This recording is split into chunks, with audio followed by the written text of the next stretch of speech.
Ces dernières années, les hivers de Bernard-Antoine Acquaviva sont rythmés par la transformation de sa production en figadelli, bouletta et salsicce dans son atelier à Evisa. Un parcours pas forcément évident pour celui qui était encore en Studiegurs et à l'université il y a 7 ans.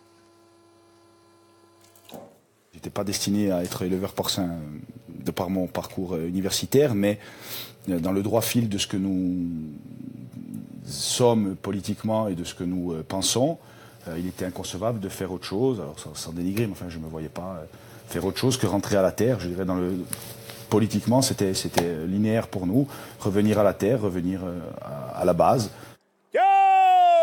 La terre, le peuple, le discours de Bernard-Antoine Acquaviva est très politisé. En 2014, à 30 ans, à peine installé en tant qu'éleveur, il intègre les syndicats de jeunes agriculteurs.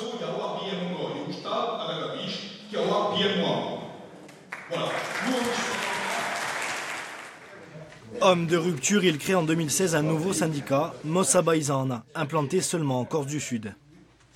Les syndicats qui subissent cette espèce de mainmise, quoi qu'on en dise, subissent une mainmise nationale puisqu'ils sont que les vitrines départementales ou régionales d'une grande politique nationale qui n'est pas du tout encline à correspondre au schéma agricole corse. Il nous fallait un syndicat plus proche du terrain. Des revendications déjà portées par l'autre syndicat opposant à la FDSEA, Via Campagnola. Une démarche commune était envisagée, mais elle n'a pas vu le jour.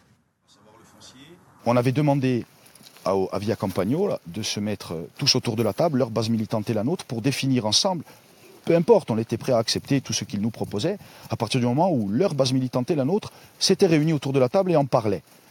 Il faut sortir du système un peu caporaliste où c'est que les cabimats qui décident, avec cette espèce d'ambiance d'alcôve, moi qui me rebute plus qu'autre chose.